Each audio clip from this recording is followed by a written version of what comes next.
chacun de vous. Que le Seigneur bénisse encore une fois. Ok, prenons maintenant nos Bibles.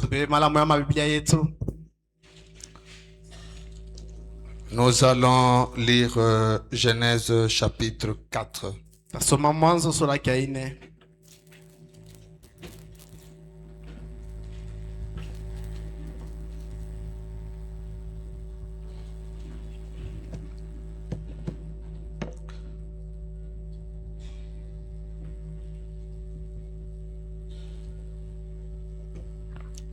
Genèse chapitre 4. Adam connut Ève, sa femme.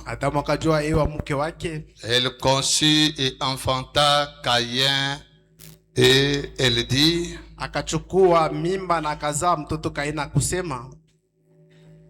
j'ai formé un homme avec l'aide de l'Éternel.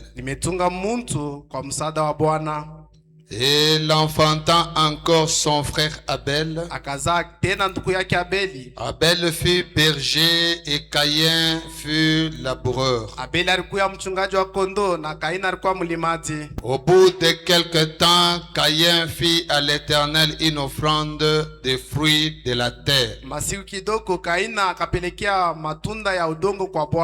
Et Abel de son côté en fut une des premiers-nés de son troupeau et de leur graisse. L'Éternel porta un regard favorable sur Abel et sur son offrande, mais il ne porta pas un regard favorable sur Caïn et sur son offrande.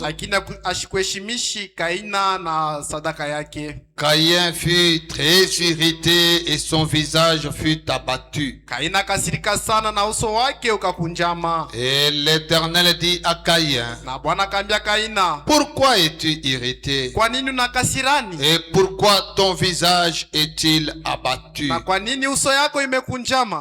Certainement, si tu agis bien, tu relèveras ton visage.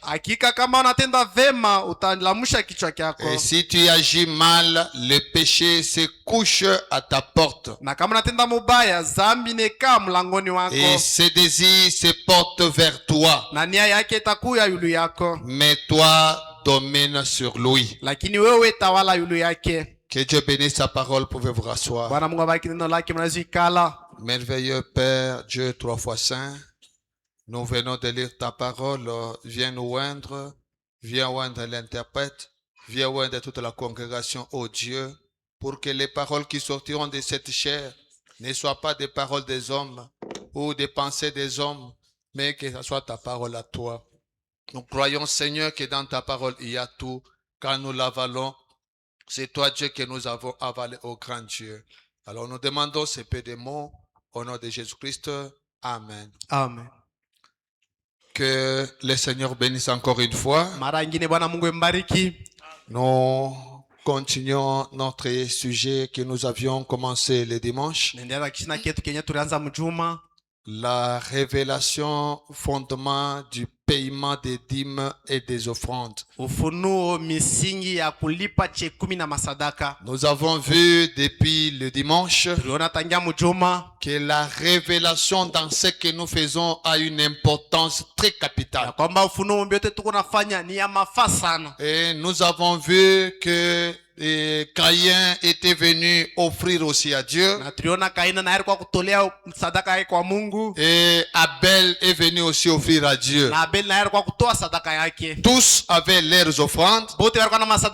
Mais ce qui les différenciait, c'était la révélation dans l'acte qu'ils posaient. C'est pour dire que ça ne vaut pas la peine seulement de donner l'offrande ou la dîme. Mais tu dois d'abord connaître pourquoi je paye cette dîme? basi unapaswa kujua njoo ninalipa hii cheki 10. Pourquoi je donne cette offrande? Njoo ninalipa hii sadaka. Et je les donne à qui? Na ninapatia nani sadaka? Et si tu n'as pas cette révélation, Kama una na ile ufunuo, tu risques de faire des sacrifices inutiles. unaweza kufanya sadaka yako ya bure. Comme le cas ici de Caïn, comme nous venons de lire. Sasa vile hii mambo ya Kaina tunataka kusoma. Caïn n'est pas parti offrir au diable. Kaina shikwende kutoa sadaka yake kwa shetani. Il était sincère dans ce qu'il faisait. Alikuwa wa haki mubila anaanza kufanya. Branham dit que même en enfer, nous trouverons des gens très sincères. Branham anasema hata mgeni atakuta watu wenye kwa Donc haki. la sincérité ne sauve pas. Maana yake uhaki haiwezi La kuokoa. sincérité n'apporte pas la bénédiction. Uhaki haiwezi kuleta baraka. Dieu, il est Dieu de sa parole. Mungu ni Mungu wa neno Et lake. il respecte sa parole. Haiko na heshimia neno Et lake. tout ce que nous faisons, Na yote ile tuko nafanya. si nous voulons recevoir des bénédictions de rien, Kama tunapenda kupokea mabaraka nyuma ya kazi faisons-les selon la volonté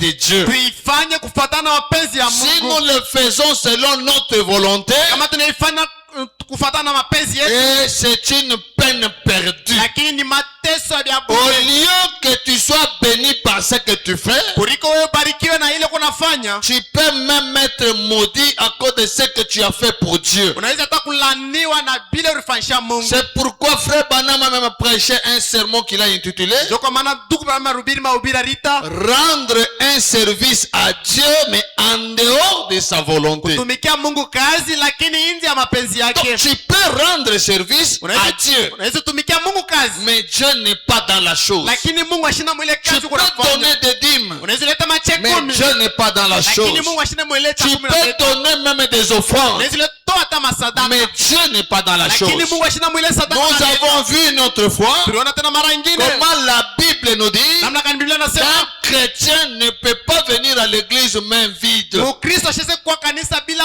sadaka. Donc Dieu n'aime pas que nous l'adorions main vide. Mungu ashipende shitoabudu mikono wazi. Et s'il dit il ne veut pas que nous l'adorions main vide, Na kama nasema ashipende tone tuko kanisa bila cela mafuta, ne veut pas dire que nous allons lui amener n'importe quoi. ila ipende kusema tunaweza kumletea vitu vyote. Branham dit que dans les dîmes et les offrandes, Bana anasema masadaka na il chekumi y a toujours des sacrifices. muko paka kujitoa. Tu ne peux pas donner quelque chose sans sacrifice dans la bénédiction. Hawezi kuleta kintu bila kujitoa, Tu unachunga viens sadaka. offrir 500 francs. Unakuwa kutoa 500 francs. Parce que ces 500 francs-là ne te rapportent rien. Kwa sababu ile 500 haina na faida. Il y a l'argent qu'on a refusé au marché. Kwa ile makuta unakatala kusoko. Et tu prends ça, tu viens donner à l'offrande. Aiba ile makuta unakuwa na isa Et sadaka. tu dis, j'ai donné l'offrande. Na kumwisho nasema mimi naita Et sadaka. une offrande pareille Na sadaka ya vile va t'apporter des malédictions. itakukotia Et malana.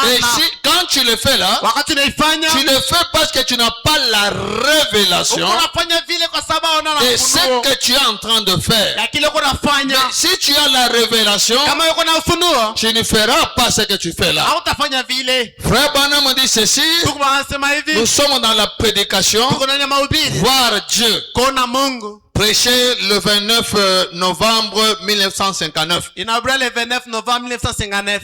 Paragraphe 28. Kifungo chake 28. Je ne sais pas si vous pouvez lancer là-bas. Parce que c'est...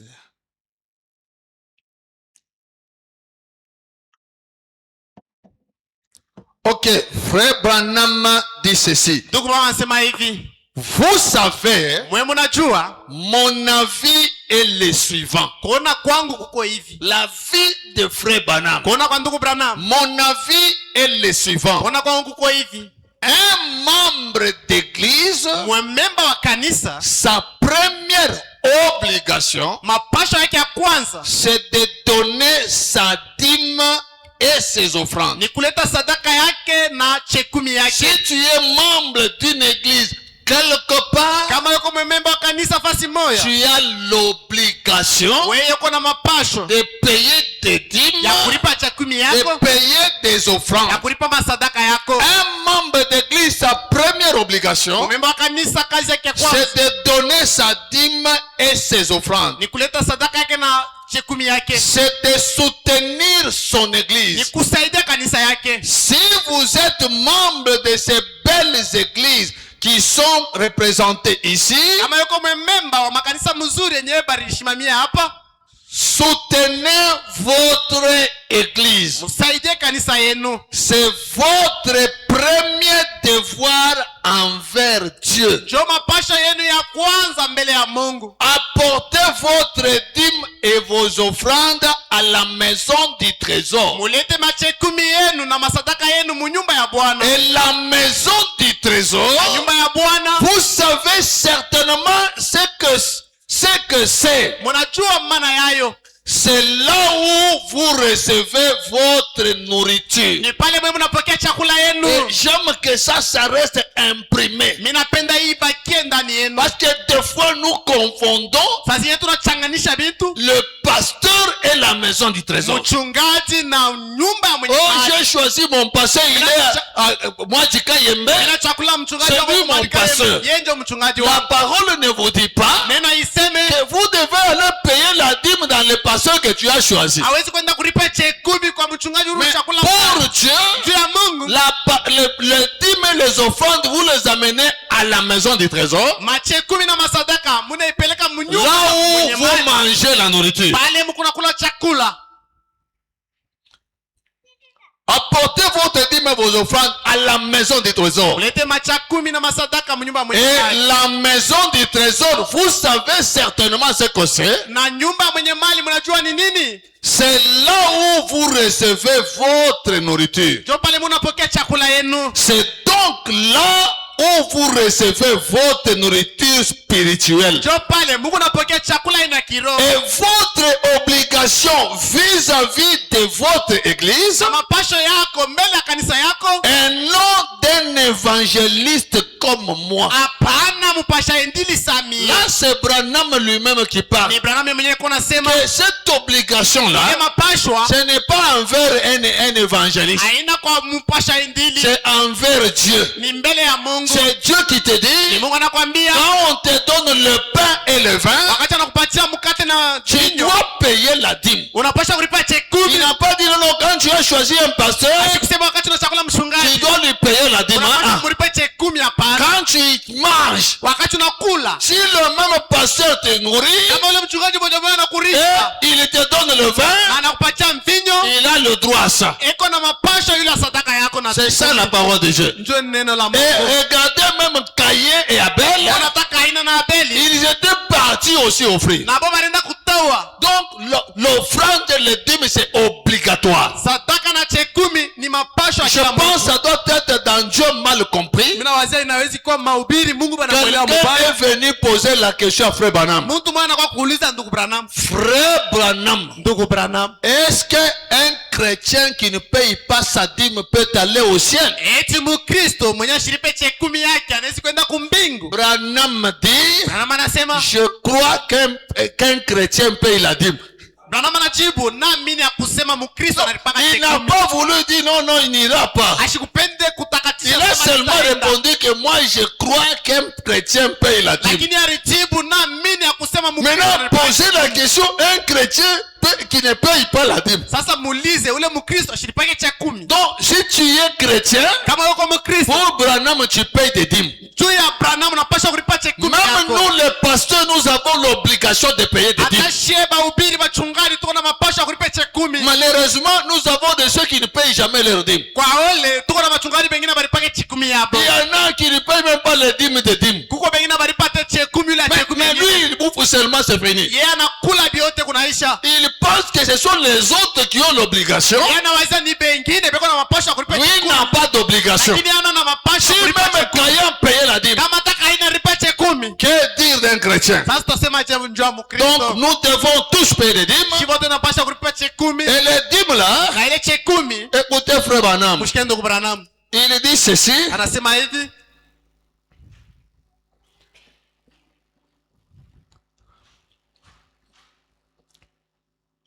Par les dîmes et les offrandes, Yule ya mahubiri machekumi na masadaka. vous devez savoir qu'il y a toujours des sacrifices. Mnapasha ujua kuko paka kujitoa. Et Dieu exige les sacrifices là-dessus. Na Mungu analomba sadaka pale yulu. Bon, en tant que je cherche une écriture ici, Mchungaji natafuta andiko hapa. ça doit être dans le temps de la fin. Inaweza kuwa ndani ya mahubiri wakati ya mwisho. Allons d'abord dans le temps de la fin. Twende mahubiri wakati ya mwisho. Le temps de la fin se prêchait le 7 mars 54. inaabura le 7 mars 54.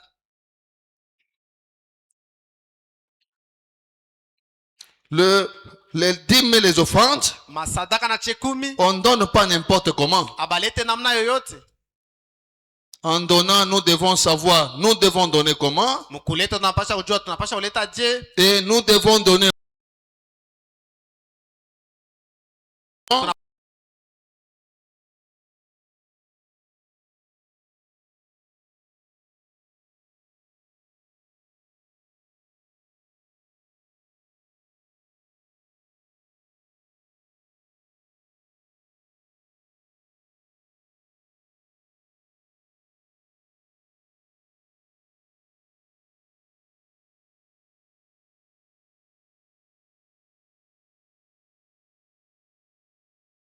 wakati Kaina alitoa sadaka yake, Religieux qu'il était, wakidini vile alikuwa il s'est prosterné dans l'adoration. aliinama mkuabudu.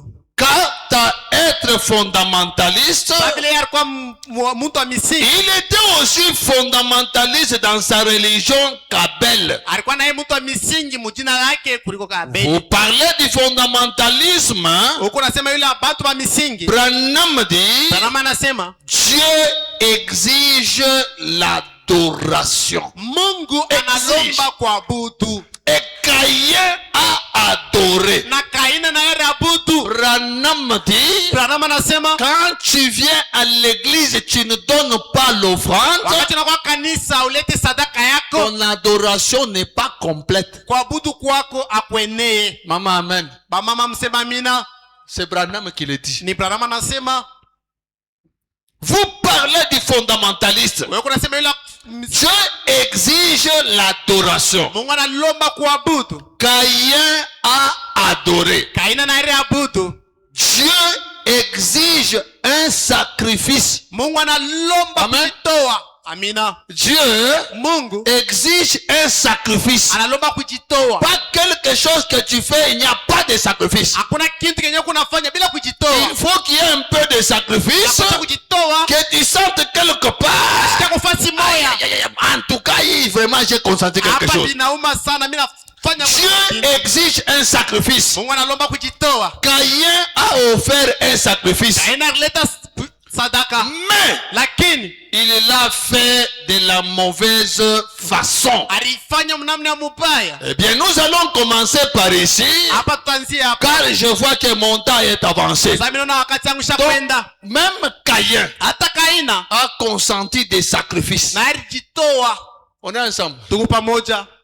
Quand tu donnes l'offrande, Wakati unaleta sadaka, tu donnes le dîme, unaleta mache il 10. doit y avoir des sacrifices là-dedans. Unapaswa kwa kujitoa mule ndani. Pas quelque chose que tu fais seulement comme ça. Hapana kitu unafanya tu wazi. Regardez les gens dans la Bible. Muone batu ndani ya Biblia. Vous verrez que chaque fois qu'ils venaient à Dieu, Wakati wote wanaanza kwa mbele ya Mungu. quand tu voulais offrir, ils n'offriraient même pas de petites choses. Wakati wanaanza kupenda kutoa, abakanza kutoa Même vitu Dieu kidogo. lui-même, quand il exige des sacrifices, Hata kama Mungu analomba Ou bien l'offrande. mafanya, wala sadaka, il ne demandait pas de petites choses. asianze kulomba ile sadaka ya kiloko. À lui-même d'abord, Yeye mwenyewe kwanza. pour ton salut, Njoo wokovu yako. il a pris son seul fils qu'il avait. Anabeba mwana wake au pekee alikuwa Le seul, mtoto moya. il a sacrifié. Anamutoa. Pour que toi, tu puisses être sauvé. Njoo wewe kolewe.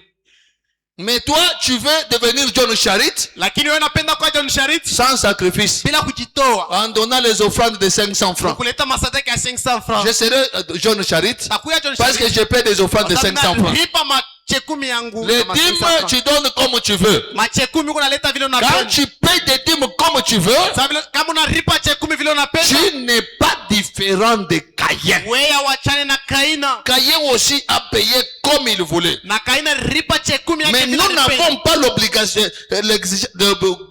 de payer comme nous voulons. Shia tuna mapasha kulipa che 10 vile Nous tunapenda. devons payer selon la parole de Dieu, Tunapasha kulipa kufuatana na neno la selon ce que Mungu. Dieu exige. Kufuatana na kile Mungu analomba. Je me souviens même le cas de Bartimée. Mimi naona hata mambo ya Bartimeo. Quand vous regardez Bartimée, Wakati naona ndugu Bartimeo. Bartimée avait besoin de la guérison. Bartimeo alikuwa lazima na matunzo. Il n'est pas venu avec des petites offrandes. Ashikwe na masadaka kiloko. Lisons d'abord ça, tusome kwanza ile afin que nous puissions avancer. mbele ashikuendelea. Frère Branham dit ceci. Ndugu Branham anasema hivi,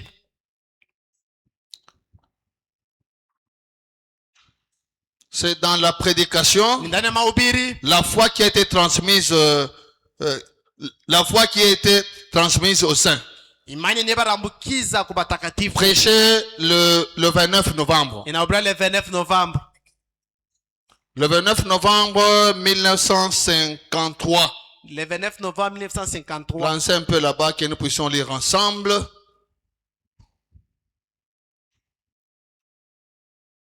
Ah, ce truc ici, ok. Frère Branham dit ceci. Ndugu Branham anasema hivi, Commençons même paragraphe 119. tuanze paragraphe 119 pour que nous arrivions à comprendre qu'est-ce qu'on appelle le sacrifice. hivi tutikie mkuelewa sadaka ni nini. Ou quand on vient offrir à Dieu, Wala wakati tunakuwa kutoa on offre comment? banatowaka je. Frère Branham dit ceci. Ndugu Branham anasema hivi, Il y a quelque temps, je lisais l'histoire sur les vieilles aveugles Bartimée. kunakuwa wakati kidogo mnazosoma hadithi ya ule kipofu mzee C'était Bartimayo. un vieil homme. Alikuwa ni mzee muntu. Un soir, Magharibi moja sa femme tomba malade. bibi yake akaanguka mgonjwa. Il avait des petites tourterelles qui faisaient des culbutes l'une sur l'autre, Alikuwa anatubanziwa tuloko tunaanza kuluka yule comme aingine. ceci, Sana namna ya hivi. et qui attiraient les voyageurs qui passaient. Na anaanza kokota angarisha bapita Et ya en njia. passant, Na mkupita il voyait cela anaanza kuona ile et il s'arrêtait. na banaanza kushimama. Alors, il donnait à l'aveugle une pièce Na d'argent banaanza kuleta kwa ule kipofu. et c'est makuta. comme cela qu'il gagnait son pain. Na njoo vile anaanza kupata mkate Donc, yake. lui, pour gagner le pain, Yeye ndio kupata mkate il yake. était aveugle. Yeye alikuwa kipofu. Il avait des tourterelles. Bana bale banziwa. Et là où il arrive pour demander l'argent, Na pala anafika ndio kuloka. il arrive là-bas, il laisse maintenant les tourterelles qui commencent à jouer. Anafika Tous ces oiseaux en train de faire des culbutes, bale bandege benda ça kuluka. attire les gens. Inakota angarisha Et quand habari. les gens regardent, Wakati watu wanaangalia, ils prennent quelque chose, ils donnent. banaiba kwa makuta fulani banampatia. C'est ce que dit l'histoire. Ndio ile hadithi inasema. Alors un jour, Lakini siku moja sa femme tomba malade. bibi yake kaanguka mgonjwa. Il est allé dehors. Alienda nje. Il était un croyant. Alikuwa mwaminifu. Il croyait que Dieu allait la guérir. Aliamini kusema Mungu atamutunza. Il croyait que Dieu était réel. Aliamini asema Mungu ni wa kweli. Il a dit, Akasema, Seigneur Dieu, Bwana Mungu, ma pauvre femme, maskini wangu bibi, le docteur ne peut plus rien faire pour elle. angashezi kumfanyia tena kitu. Si tu épargnes sa vie, Kama unaepusha maisha yake, demain, kesho je prendrai ces tourterelles tabeba aba banziwa et je te les offrirai en sacrifice. na nitakutolea hiyo sadaka. Branham dit, Kama anasema c'est une chose difficile. ni kitu kia nguvu. Nous, Shi nous voulons faire un sacrifice, penda kufanya eh kujitoa bien, ni mzuri avec ce qui est facile. na yenye kuonekana ya teketeke. On a entendu. Mnashikia? Nous voulons faire des sacrifices avec ce qui est facile. Tunapenda kujitoa na tubitu. Vous voyez? Mnaona? Ça, Hii ce n'est pas un sacrifice. haina kujitoa. Amen. Amina. Nous parlons de la révélation. Tuko nasema yule ufunuo. Dans ce que nous faisons là. Mobile tuko nafanya. Quand tu fais là, Wakati tunafanya s'il n'y a pas de sacrifice, kama amuna les kujitoa. choses faciles là, Bintu vile ya teketeke. Branham dit, Branham anasema ça ce n'est pas un sacrifice. ile ana kujitoa. Nous voulons faire un sacrifice, eh bien, Tunapenda kufanya kujitoa. avec ce qui est facile. Na ile yenye kwa ya Vous teketeke. voyez? Mnaona? Ça, ce n'est pas un sacrifice. Ile ana kujitoa. Branham dit, Branham anasema le sacrifice, kujitoa c'est quelque chose qui fait souffrir et qui fait mal. ni kitu kenye kinakuteswa na kinakuma sana. Voilà le sacrifice. Njoo kujitoa. Maintenant, toi qui viens avec 500 francs dans le panier là, Sasa wewe unakuwa na 500 francs ndeka si mkituo. c'est un sacrifice, il n'y a pas de problème. Kama ni pour toi. kujitoa hakuna mambo. Il faut que quelque part, Na pasho fasi il y moja ait ce sacrifice-là. ukwe kule kujitoa. Et c'est là que tu peux réclamer quelque chose. Njoo pale unaweza kuomba kwa kitu kwa Mungu. John Charit John Charit a donné la seule maison qu'il avait, il a donné. alibeba nyumba yake moya na ameikabula. Et il est devenu John Charit. Na yeye anakuya banaanza kumita leo John Charit. Regardez cet aveugle. Muone huyu kipofu. Les oiseaux là. Bale bandeke. C'était la seule chose qui lui procurait un peu d'argent. Njo kitu kimoya alikuwa nakyo maisha yake kinaanza mletea makuta. Et il a offert ça. Na anatoa kile.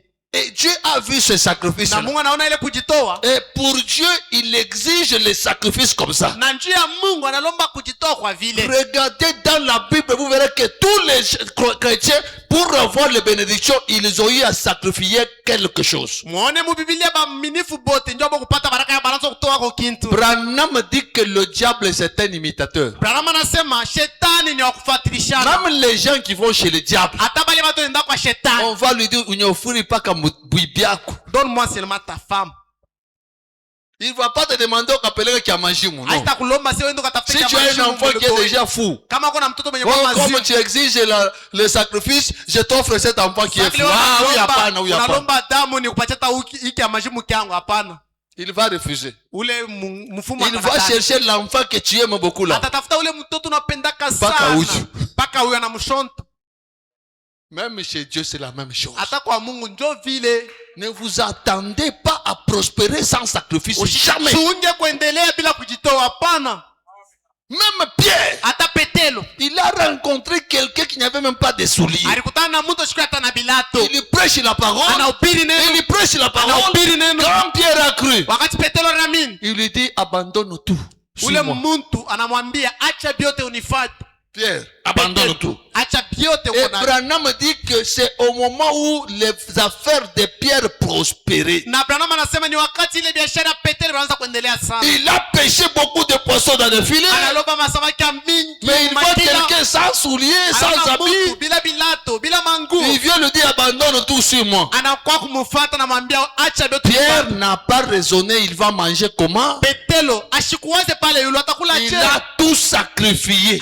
Alitoa vyote. Il a laissé des poissons là-bas. Aracha masamaki kule. Il n'a pas dit que je prenne les poissons pour aller devenir d'abord chez moi. Ashikusema sema nibebe hii samaki mshakubamba nyene Il niache. a laissé Aliacha et il est parti na alienda en train de suivre Jésus. Niko nafuata Yesu Sans savoir demain ça sera comment. bila kujua kesho Le itakuwa je. sacrifice, tu ne sais pas demain ça sera comment. Kujitoa ni kusema Mais tu le fais parce que tu aimes ton Dieu. lakini huku naifanya kwa sababu napenda Mungu Parce que wako. je l'aime, je le fais. Kwa sababu mimi napenda Mungu, mimi Comme je l'aime, je fais ça. vile mimi napenda Mungu. Lui aussi, quand il voit cet amour-là, yeye na yeye wakati anaona ile mapendo il vient te payer. anakuwa kulipa. Branham dit, Branham anasema Dieu rembourse avec beaucoup d'intérêt. Mungu ako nalipa na mafaida ya mingi. Il rembourse. Eko narudisha. D'abord, tu dois lui prêter, puis il rembourse. Kisha nakurudishia.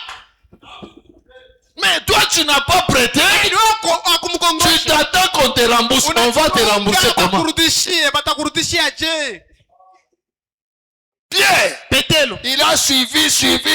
anafuata Yesu, anafuata Yesu, Ce anafuata n'est Yesu. qu'après, Inakuwa ni il dit, nyuma. maître, Anasema mwalimu, regarde les sacrifices. angara kujitoa mimi nejitoa. J'ai abandonné ceci. Mimi nacha hiki. J'ai abandonné ceci. Mimi nacha hiki. J'ai abandonné ça. Mimi nacha hiki. Je gagne quoi?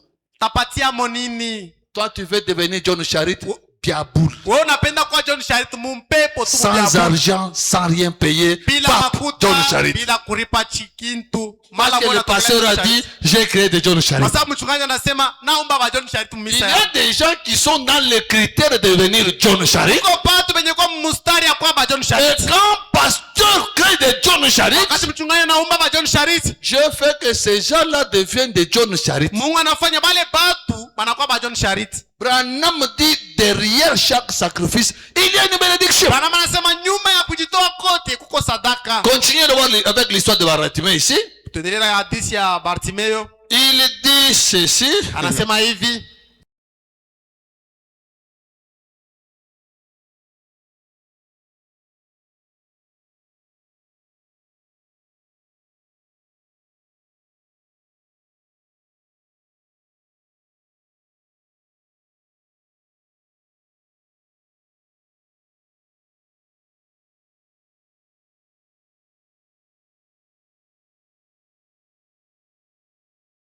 Mungu alikuwa mpanga kumuua. Il n'est pas parti demander pour demander. Asikwende kulomba ndio kulomba. Seigneur, fais de moi John Charity. Bwana unifanye kwa John Charity. Comme ça, ma voisin va t'accueillir. Là les voisins vont voir.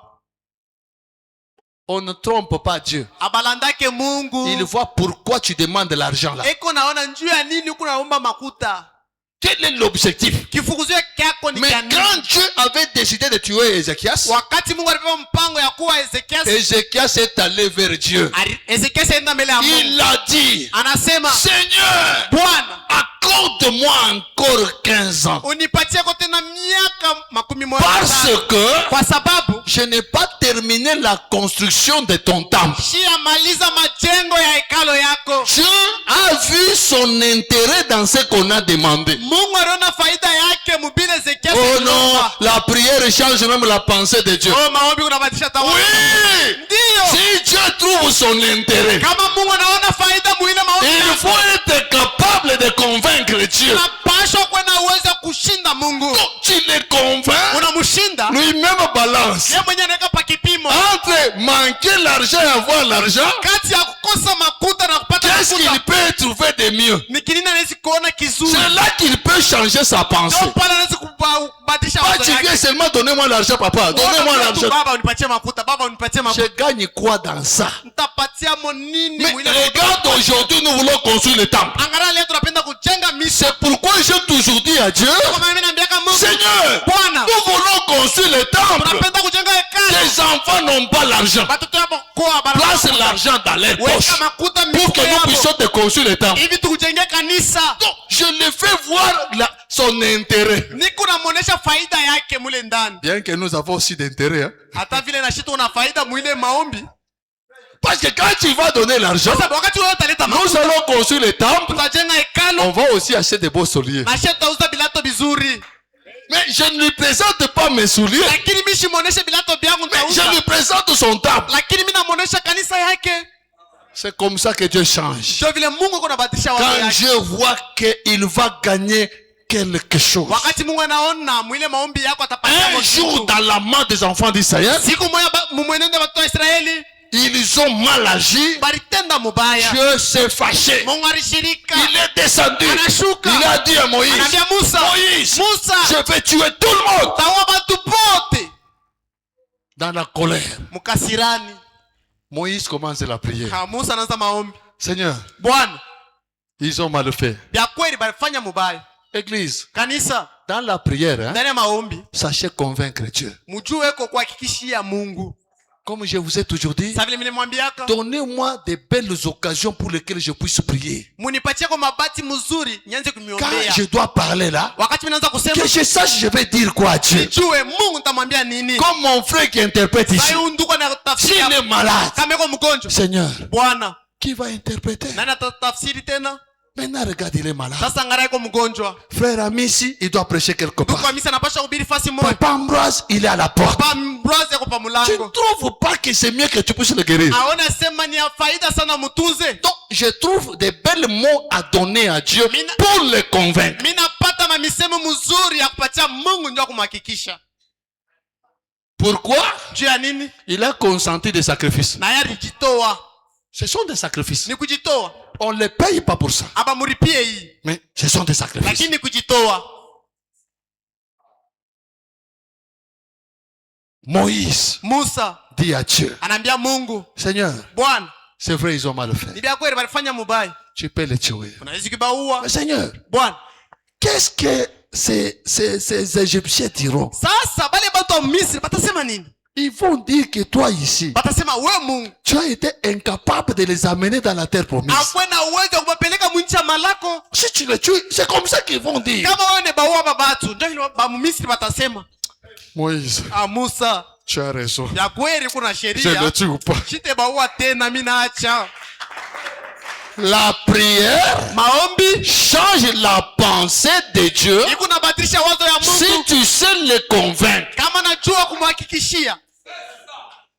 Mais toi, Lakini wewe tu n'as rien à lui dire. hauna na kia kumwambia. J'ai seulement donné l'argent. Mpaka Mungu leta. Donnez-moi l'argent. Mungu nipatie Donnez-moi makuta. l'argent. Mungu nipatie makuta.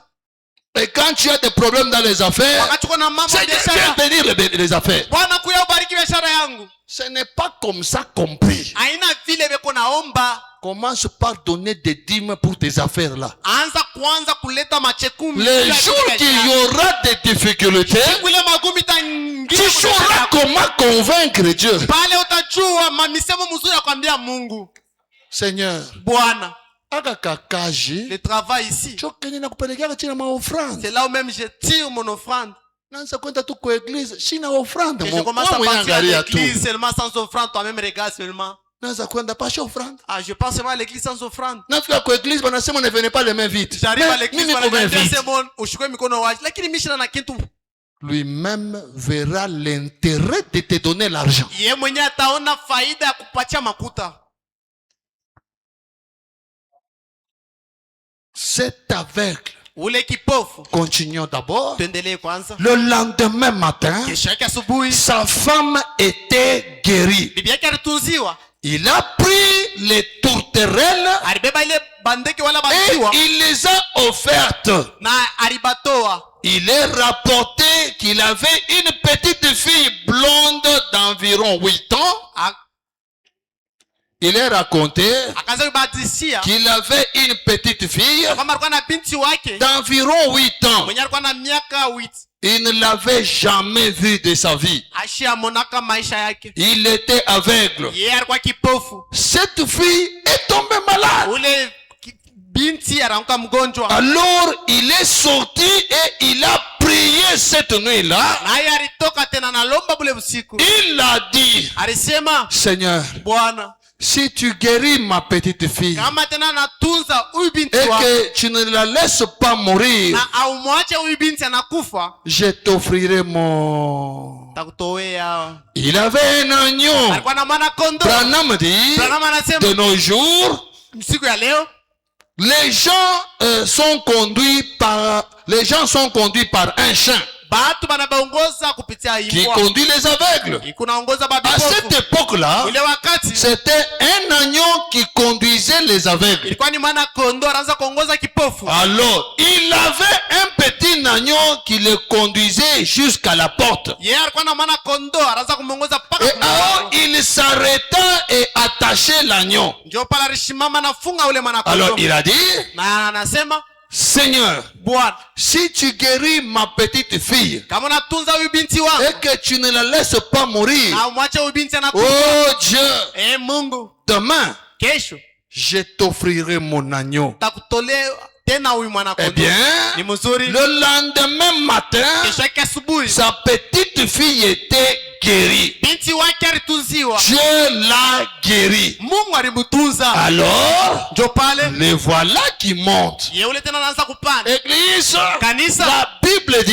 Biblia nasema ne tarde pas d'accomplir ce que tu as promis à Dieu. usikawie kutimiza kile ulaka Mungu. Tu es en difficulté aujourd'hui, Uko magumu leo. tu promets à Dieu, Unalaka Mungu. Seigneur, si tu me bénis, je vais commencer à payer des dîmes. Bwana, kama leo unanibariki taanza kulipa chekumi. Il te bénit. Mungu anakubariki. Premier mois, tu payes dîmes. Deuxième mois, tu payes dîmes. Après, tu oublies. Mwezi ya kwanza unalipa chekumi, ya pili kisha unasabu.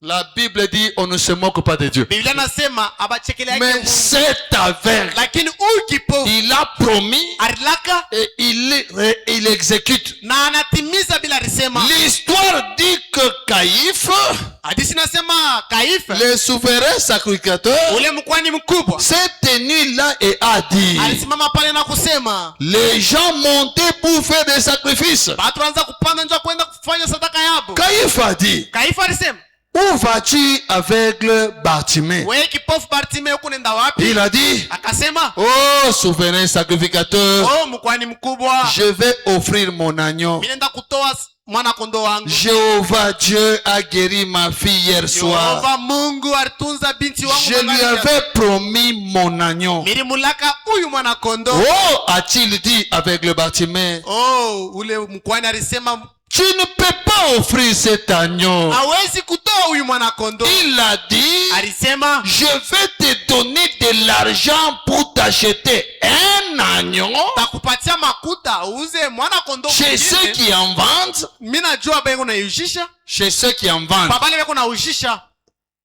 là aux enclos, kule kifungo ils vont te donner un agneau. batakupatia mwana kondo. Je vais te donner l'argent Takupa et makuta tu vas acheter un agneau. na utenda kuuza mwana kondo. L'aveugle a dit, Ule kipofu alisema je n'ai pas promis à Dieu un agneau, mishikulake kwa Mungu mwana kondo, je lui ai promis cet agneau-ci. kini milaka kwa Mungu huyu mwana kondo. Lui, il avait son agneau qui le conduit chaque fois. Yeye kwa na mwana kondo kana Un agneau qui a déjà été entraîné. ule mwana kondo alikuwa Et kufundisha. maintenant, Dieu a exaucé. Sasa Mungu anatimiza Il maombi. prend cet agneau pour aller offrir. Anaiba mwana kondo ule nje kwenda kumtoa. Pasteur apparaît avec le pitié. Pasteur anaonekana pale na Pasteur mafuta. arrive avec pitié. Pasteur Kaifa anaonekana pale na Avec huruma. le Bartimée. Kipofu Tu Bartimaeus. vas commencer à marcher comment? Utaanza kutembea je? Tu avais offert d'abord les tourterelles.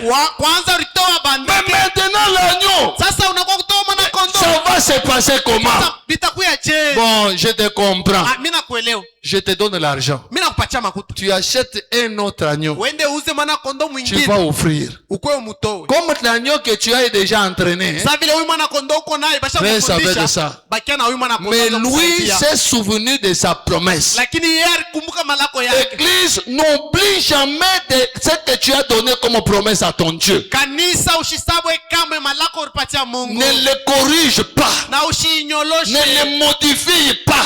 Ushitengeneze. De la même manière que tu as promis, exécute de la même manière. Namna moja moja unataka kwa Mungu. Lui a dit à Dieu, Yeye anaambia Mungu, si tu guéris ma fille, kama unatunza binti wako, l'agneau qui me conduit ici, huyu mwana kondoo c'est ananyongoza. celui que je vais t'offrir. Ndio mwana kondoo Mais quand atakutolea. Dieu guérit, Wakati Mungu anatunza, le pasteur apparaît mwana anaonekana avec des raisonnements. na mawazo yake. Même le pasteur peut t'amener des Hata raisonnements. mchungaji anaweza kuletea La mawazo. promesse que tu as faite, Malako ile tu ne ulifanya, l'as pas faite au pasteur, kuifanya kwa tu mchungaji. l'as fait à Dieu. Ulifanya kwa C'est Mungu. un engagement entre toi et ton Dieu. Ni mipango ulibeba kati yako na Mungu. Et que le pasteur ne te détourne pas de cette Na vision-là. mchungaji ashikuendeshe pembeni ya ile onyo Dieu lako. peut même utiliser le pasteur Mungu hawezi kutumikisha pour mchungaji tester ta foi. ndio kupima imani Mais yako. toi, Lakini wewe tu dois connaître ce que tu as promis à ton Dieu. unapaswa kujua kile unataka Mungu wako. Dans ton secret là, Musiri yako. qu'est-ce que tu as promis à Dieu? Unataka Mungu nini? Quand tu étais malade là, Ulikuwa mgonjwa. qu'est-ce que tu as promis à ton Dieu? Unataka Mungu nini? Quand ton mari était malade, qu'est-ce que tu as promis à ton Dieu? Unataka Mungu nini? Quand tu avais des difficultés, Ulikuwa na magumu. qu'est-ce que tu as promis à Dieu? Mungu unataka Quand tu nini? n'avais pas le travail, Utakuwa na qu'est-ce kazi. que tu as promis à Dieu? Unataka nini kwa Mungu? N'oublie pas ta promesse. Usisabe malako Dieu, yako. lui, n'oublie pas. Mungu asisabweke. Et sache que Najua. si toi tu oublies, Kama unasabwa. Dieu n'oublie pas. Mungu asisabweke. Et si tu oublies, Kama il unasabwa. y a des malédictions derrière Kuna cela. malana nyuma ya ile. Parce que quand Dieu va s'énerver, Wakati Mungu atashirika, tu ne sauras plus quoi lui dire. hauna nini cha kumwambia tena. Il a dit Akajibu avec le Bartimée, kipofu Bartimaeus, tu ne peux pas faire ça. hawezi kufanya vile. Ça c'est le passé qui lui dit. Ule ni mchungaji ako nasema Tu ne peux pas faire ça. hawezi kufanya vile. Il a dit, Akasema mais souverain sacrificateur, lakini mkwani mkubwa, souverain sacrificateur, mkwani mkubwa, j'ai promis à Dieu de le faire. nilitaka kwa Mungu ya kusema tafadhali. Il a dit, Akasema mais avec le Bartimée, lakini kipofu Bartimaeus, cet agneau, huyu mwana kondoo ce sont tes yeux. ndio macho yako. Il a offert quelque chose qui lui coûtait cher. Alitoa kitu kenye kilikuwa kia bei. Cet agneau, Huyu mwana kondoo ce sont tes yeux. ndio macho yako. Il a dit, Akasema c'est juste, Ni bien souverain vrai. sacrificateur. kwani mkubwa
unasikia bien. Dis-lui, tu nous feras.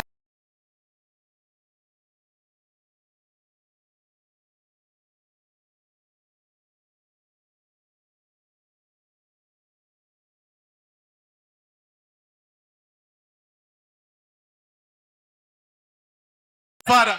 C'est Dieu du message si tu le verras. Huyu Mungu wa ujumbe utamwona. Le diable fait ses problèmes. Shetani anafanya mambo yake. Nous faisons notre problème. Na shetani tunafanya mambo yetu. Et ça n'a pas commencé avec nous. Na bikwanza na shie. Danieli. On a voulu le tuer. Baripenda hata kumuua. On l'a pris. Barimbeba. On l'a jeté dans la fosse aux lions. Barimutupa mushimu ya basimba. Les lions ne se sont pas déplacés. Basimba abakuame. Les lions basimba étaient toujours lions. Mais ils sont devenus incapables d'agir. Pourquoi? Cette colonne de feu était entrée là. Et Branham dit, cette colonne de feu ne s'en ira pas. Elle va rester avec chacun de vous. Tu marches, la colonne de feu là. Dans ta maison, la colonne de feu là. Le diable sait ça. Il viendra créer des fois des problèmes dans ta famille pour que toi-même tu puisses chasser Jésus. Même s'il est parti, dis-lui de revenir. Ce soir, Seigneur, rentre. Pardonne-moi, rentre. Regarde maintenant comment on commence à se moquer de moi. Ça n'a pas commencé avec toi. Tu n'es pas le premier à commettre des erreurs. Même Samson a commis des erreurs. Et quand il a commis des erreurs, Dieu l'a abandonné. Les Philistins sont venus. Ils ont pris des choses. Ils ont creusé les yeux. Ils ont regardé Samson. Oh Samson, c'est notre jouet. Peut-être tu es devenu un jouet. Mais tu respires encore. Tu respires encore. La Bible dit, quand une personne respire, il y a encore de l'espoir. Voilà l'erreur des Philistins. Au lieu de tuer Samson, ils ont seulement creusé les yeux pour qu'il soit joué. Samson, on l'amène là-bas, danse. S'il ne danse pas, on le gifle. Ça les réjouissait. La souffrance de Samson, c'était la réjouissance des Philistins. Mais étant entré en lui-même, Samson s'est souvenu. Je suis l'enfant de H.A.M. Je suis l'enfant de H.A.M. Ces gens se moquent de moi comme ça. Il a touché la chevelure. Il a touché les 7 tresses. Abraham dit, les 7 tresses, ce sont les 7 sons. Touche les 7 tresses.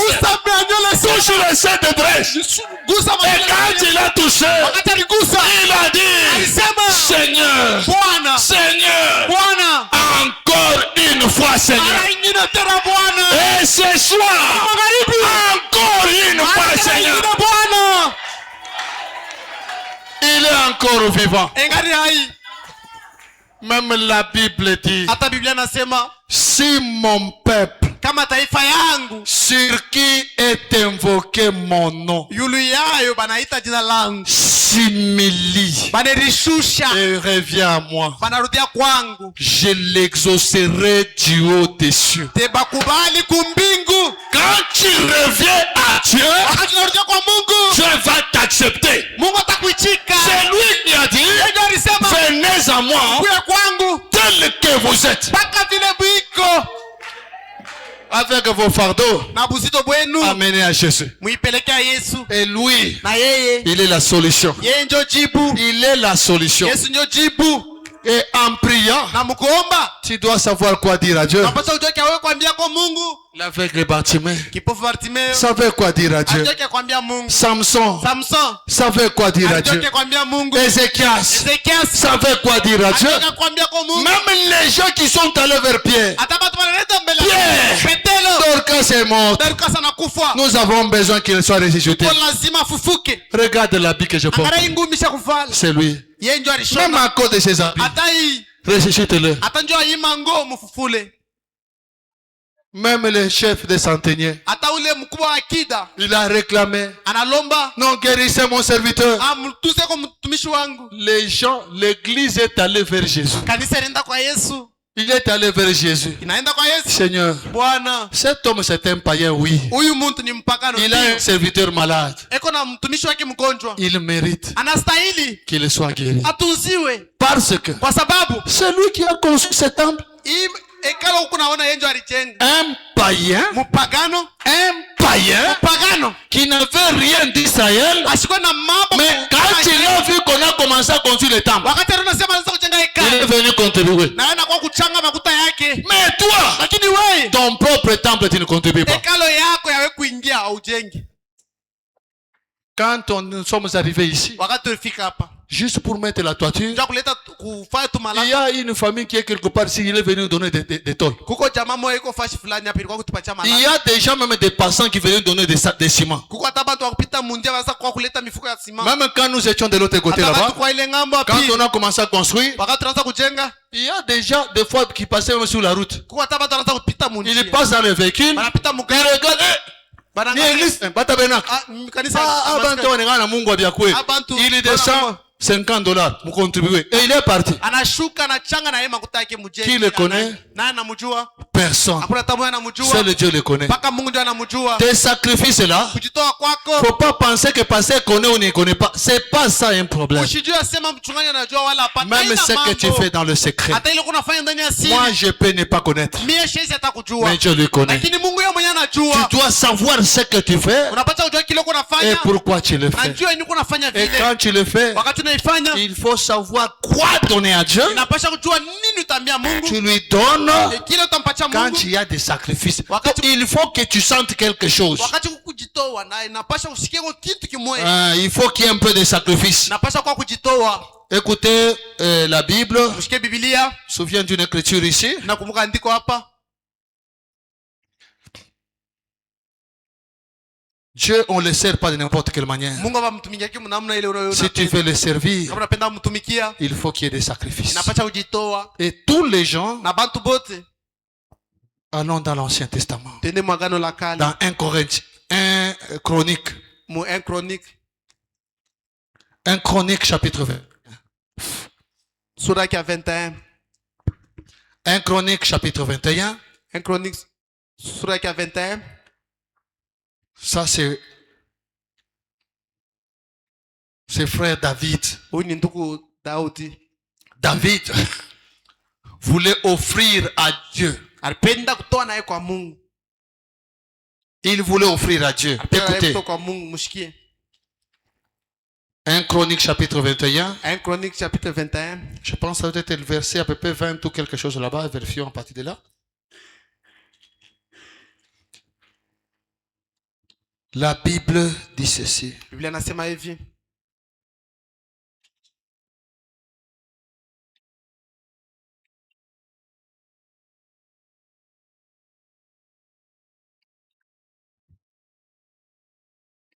Ok, commençons par le verset 20. Aje kumstari kama 12.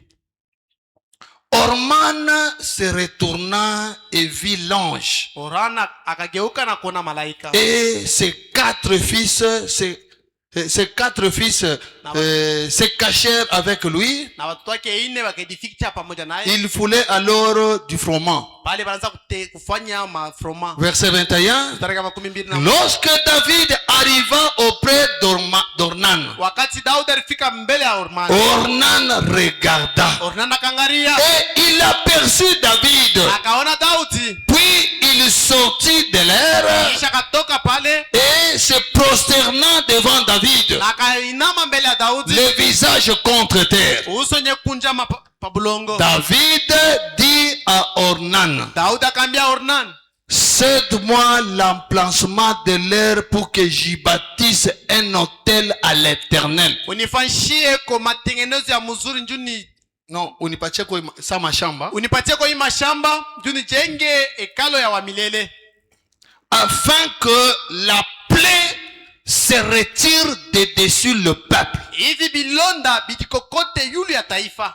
L'offrande d'expiation. Sadaka ya kutoa, On aura aussi à parler de ça. na atasema yule ya ile L'offrande d'expiation. sadaka ya kuondosha. Quelqu'un qui a commis un péché, Mtu alifanya zambi, quand il se rend compte wakati anajua ile que zambi j'ai commis une mauvaise chose, ya kusema mimi il ne nafanya fallait kitu pas kibaya, faire ça. mimi sikupacha kufanya Donc, hivi, c'est l'offrande de culpabilité. ni sadaka Quand ya kitu. il reconnaît qu'il avait mal fait, Wakati anatambua asema alifanya kibaya, selon la Bible, fuatana na Biblia, il demande pardon à Dieu analomba buluma kwa Mungu, et il donne aussi l'offrande. kisha anakuwa kuleta sadaka yake. C'est ce qu'on appelle l'offrande de culpabilité. Njoo ile banaita sadaka ya bibaya bila ulifanya. Beaucoup de gens, Batu ba mingi ils connaissent que l'offrande banajua paka d'adoration. sadaka ya kuabudu. Il y a beaucoup d'offrandes. Sadaka ni ya mingi. Ici, David avait poussé son peuple au péché.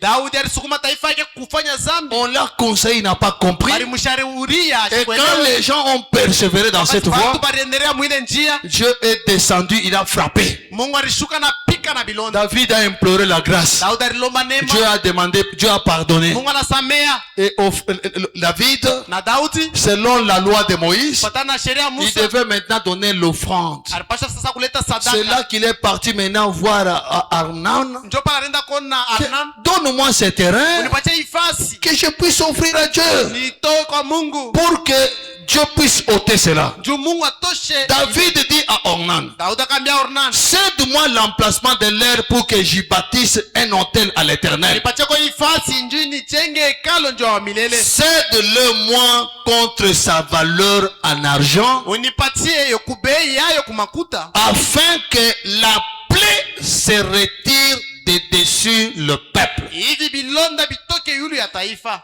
Ornan répondit à David, Ornan akatibu David, prends-le uibebe et que mon Seigneur le roi fasse ce qui lui semblera bon. na mfalme wangu afanye yenye tamfurahisha. Vois, Kuona je donne le bœuf pour de l'holocauste, naleta ba ngombe sawa sadaka, les chars pour le bois magari njoo ya miti et le froment pour l'offrande. na froma sawa sadaka, Je donne tout cela. naleta bile byote. Et c'est Ornan maintenant qui offre à David Sasa ni Ornan ayeko natoa kwa Daudi pour lui permettre d'offrir à Dieu. njoo kumsaidia atoe kwa Mungu. Mais le roi David dit à Ornan, Lakini mfalme Daudi akaambia Ornan, non, hapana, je veux l'acheter contre sa valeur en argent. minteyuza ifasi mubei yayo ya makuta. Un chrétien n'aime pas toujours des gratuités partout. Mukristo shipendake paka biabule basi yote. Biabule, donc partout biabule. Gratuit. Même quand il rencontre un commissionnaire, Hata wakati anapatana na ça commissionnaire, vile c'est un frère ou une sœur. sasa vile ni ndugu wala dada, Il est makuta à makolo, il ne veut pas payer ça. ile makuta nyako ndo kuangalia nyumba na C'est ça son travail. C'est quoi ça? kazi yake unapaswa kumripa. Bah frère, vraiment pas na mapendo. Ah, les frères n'ont pas d'amour, hein? Hapana mapendo vraiment. Pas d'amour. Tu tunaenda tu angalia nyumba kule ifoni mlipe makuta. Parce qu'ils sont partis visiter la Muripe. maison. Il faut payer. C'est son travail, non? Ndio kazi yake. C'est quoi ça? Ni nini ile? Vous aimez toujours Biaboul. Moi, mnapenda Bapeleke ku Biaboul. nyumba Biaboul. On t'amène. Bana présenter nyumba na commission jipeleke Biaboul. On C'est quoi ça? Son travail, hein? kazi yake. Anaenda kuonesha nyumba unamlipa makolo. Il part te visiter la maison, tu lui payes. Unalipa nyumba kule unampatia na commission yake. Tu payes la maison là-bas, tu lui donnes aussi sa commission. Mes sœurs et mes frères commissionnaires, mushike aya. C'est moi votre papa qui le dit. Banduku, Réclame ça. lomba ile mshahara yako. Et le frère qui refuse de te donner makolo, unyambi. Tout est chana na. Na ule ndugu C'est quoi ça? anapatia makuta yenyewe ndio muonesha nyumba. C'est ça le travail, non? Ndio kazi na yeye yake kuna rishi. À cause de ce que tu lui donnes là, il paye aussi des dîmes. Na njoo ile makuta unampatia analipa mche 10. Donc lui, manake yeye makolo, c'est lui qui doit donner, seulement les païens. yenye akwenda kuonesha bale wenye bakumpatia kwenda kubonesha nyumba. La commission, seulement les païens. Oui, y a pas. Commission ni paka ba pagano. Oui, sans argent, sans rien payer. Wewe bila makuta, bila kulipa kintu. Non, heureusement, on n'a pas de frère. Ah, heureusement ni ndugu. Heureusement, ni frère. Unafanya pa karavu, unapata frère motard. Unapanda pa moto na katala kulipa. Juu ile karibira natumika na yeye ni frère. Atenda tuko ku station non, miko frère moi karibira. C'est quoi ça? Ôtez dans vos têtes l'histoire là de gratuité, non. Même moi, votre pasteur qui prend des motocars, frère, je paye. À moins que le frère ne m'a pas un pasteur ou toi. Non, non, beba. Parce que je sais que moi, il doit y a tout. Il doit y a tout. Ah, beba, beba, beba. Pasteur, beba. Ana beba na weka huko. Tuafika dimanche na tosha motima kwa nilipo. C'est normal, non? Chikote ni pande motoka yako biabuli. Pande frère innocent. Nasa pande motoka leo biabuli, kesho biabuli, kesho hapana quand même. Kama ni vile nitaanza kukimbia. Parce que moi je n'aime pas de gratuité. Ça mishipende biabuli. Maintenant quand je vois un frère, lui chaque fois quand je monte ni biabuli. Wakati yote mina panda ni pa biabuli. Dès que j'arrive là, je dis Dieu copain non. Mina so traîner Mr. Ngam motoka. Je te nimero tena biabuli. C'est bien siku nyingine biabule, siku nyingine unanilipisha. Ni mzuri siku nyingine biabule, siku nyingine naripa. Rentrons dans notre sujet. Mais le roi veut dire à Ornan. Lakini mfalme Daudi akamwambia, non, hapana, je vais l'acheter contre sa valeur en argent. Tauza kubea ya mafuta. Écoutez, mshikie, car kwa sababu je ne présenterai point à l'Éternel ce qui est à toi. Sitaonesha mbele wa milele yenye kwa yako. Tuenda kwa église unipatie dimu. Unipatie offrande. Donne-moi l'offrande. Mimi natosha offrande na kupatia. Je prends l'offrande, je te donne. Unakuwa kwa église unapeleka offrande. Nani anapeleka? Qui a donné cette offrande là? Mimi ndio napeleka. C'est moi. Wewe kwa kuna sacrifice. Ile offrande nana wewe unapeleka. Offrande ni mune makuta kwa unité ile. Vraiment, au lieu de nous unité, tena kupeleka offrande. Au lieu d'acheter les unités que j'ai pas payé l'offrande. Dieu sent quand même sacrifice mwako. Mungu anasikia kujitoa ndani yako. Hapana, toi tu veux le donner l'offrande. Hapana, wewe unapenda uleta sadaka. Juste pour que les gens voient que tu as donné. Juu bantu baone asema uleta na wewe sadaka.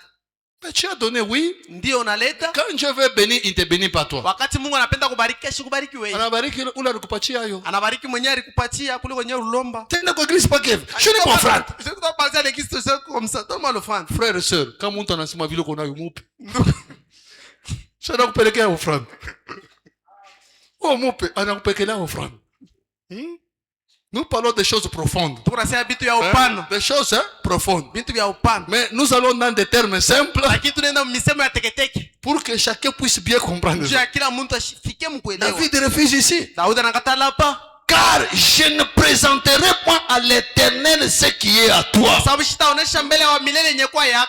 Et je n'offrirai pas un holocauste qui ne me coûte rien. Sans argent, sans rien payer. Moi, David, je refuse ça. Bila makuta, bila kulipa kintu, mie Daudi binakatala ile. Beba makuta. Prends l'argent. Donne-moi cet endroit. Je vais offrir à Dieu. Comme ça, il y a les sacrifices. Mais toi, tu veux unipatie tout biaboule. Bangombe biaboule onipe. Boulongo unipatie biaboule. Même gratuit. Moi, je viens seulement brûler là-bas. Seigneur, je t'ai offert. Quand tu dois offrir à Dieu, quand tu dois offrir à Dieu, il doit y avoir des sacrifices. Il faut toi-même que tu sentes que non, quelque part, hein, on est ensemble. C'est ça la parole de Dieu. Ôtez en vous l'esprit de gratuité.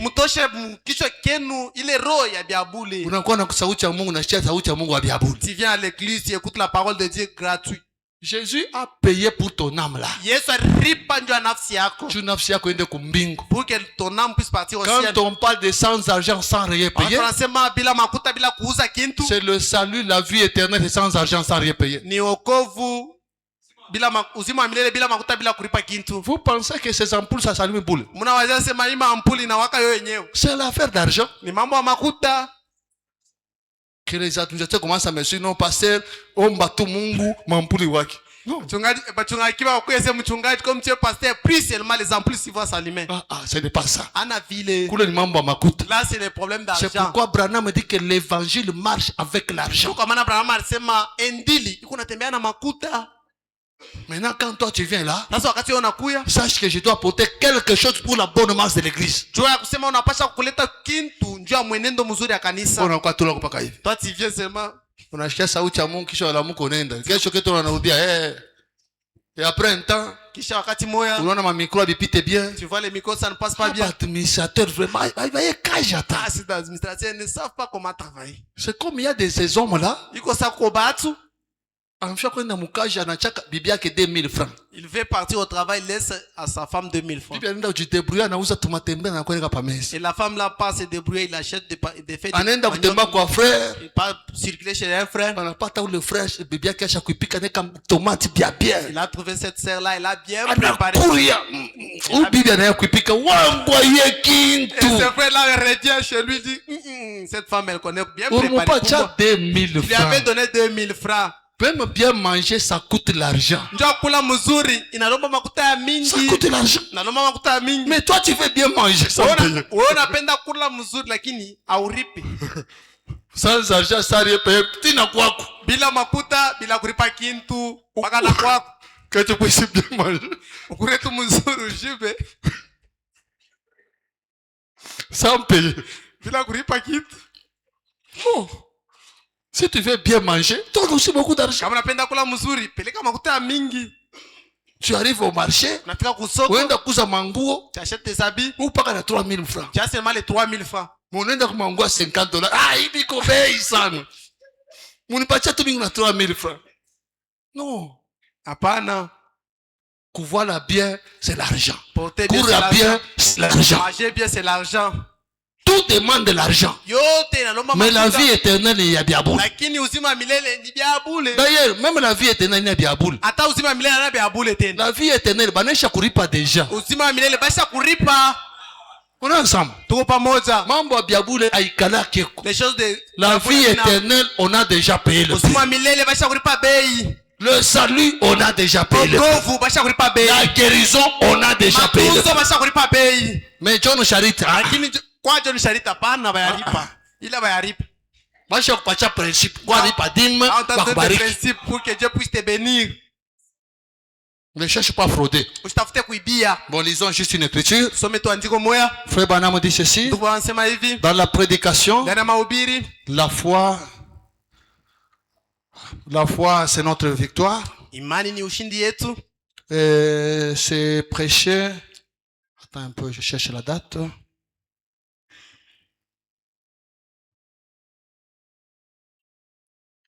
La foi, c'est notre victoire. C'est prêché le 4 octobre 1958. Le 4 octobre 1958. Paragraphe 14.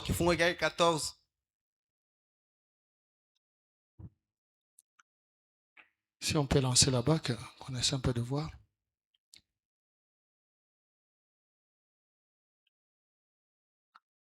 Ok, Frère Branham me dit ceci.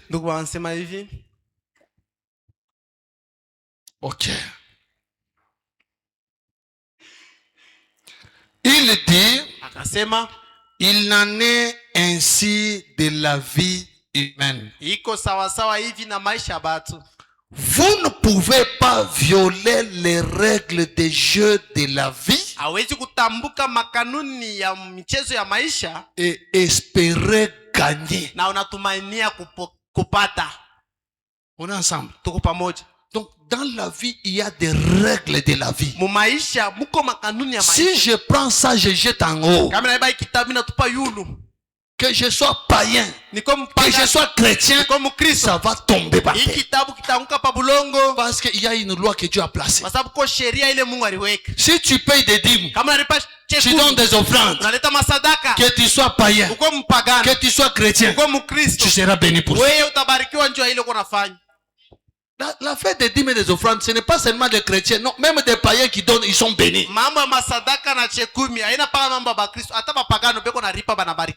Bon, excusez, je lis juste la toute dernière écriture et puis on arrête là-bas. Dans les investissements, parce que on beaucoup avoir l'argent. Nous aimons avoir l'argent. Mais écoutez ce que Frère Branham a dit.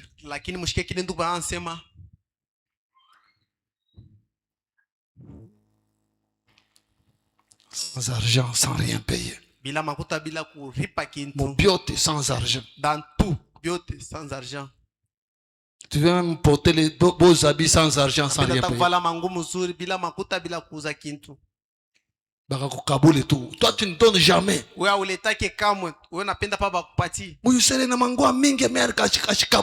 La celle-ci a beaucoup de habits, mais elle ne donne pas. Toi, de ta naissance, tu as déjà donné à qui? Oui,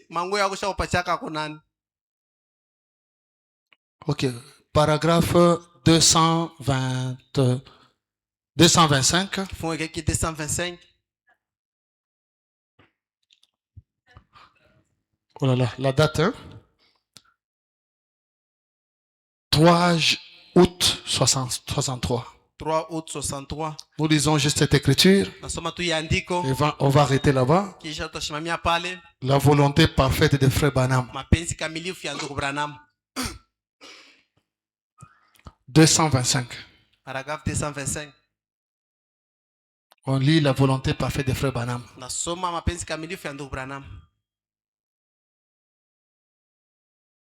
Frère Branham dit ceci. C'est sa volonté ici. Vous savez, il ne nous faut pas être très pauvres en argent. On est ensemble, hein? Il ne faut pas être très pauvres en argent. Il ne nous faut pas être très pauvres en argent. Il nous faut être pauvres en esprit. La Bible dit, heureux les pauvres en argent, heureux les pauvres en esprit. Mais en argent, ayez l'argent. Parce que tout demande l'argent sur cette terre. Même le respect demande l'argent. Je vous dis la vérité, le respect demande l'argent. Si tu es l'aîné dans la famille, tu n'as pas l'argent. C'est le cadet qui a beaucoup d'argent. Ta parole, ta sagesse là, on n'écoutera même pas.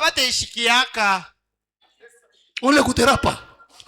Dans la réunion, quand les gens commencent à parler, toi tu veux parler, tu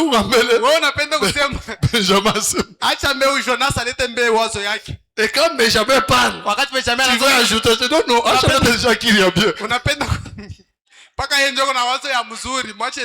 C'est pourquoi Branham dit, faut pas être pauvre en argent.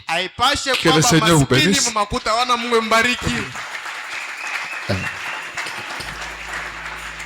Nous parlons des choses profondes. Bien qu'on rit, on fait ceci. Mais c'est une manière que ça puisse bien entrer. Combattez la pauvreté, papa. Combattez la pauvreté. Vile muna fukuza madémon, chassez aussi la pauvreté. De la même façon, chasser les démons, il est maskini. Oh non, la Bible dit heureux les pauvres. Oh, Bible non, les pauvres en esprit. Ok, mettez-vous debout. Privé de son argent et son nom.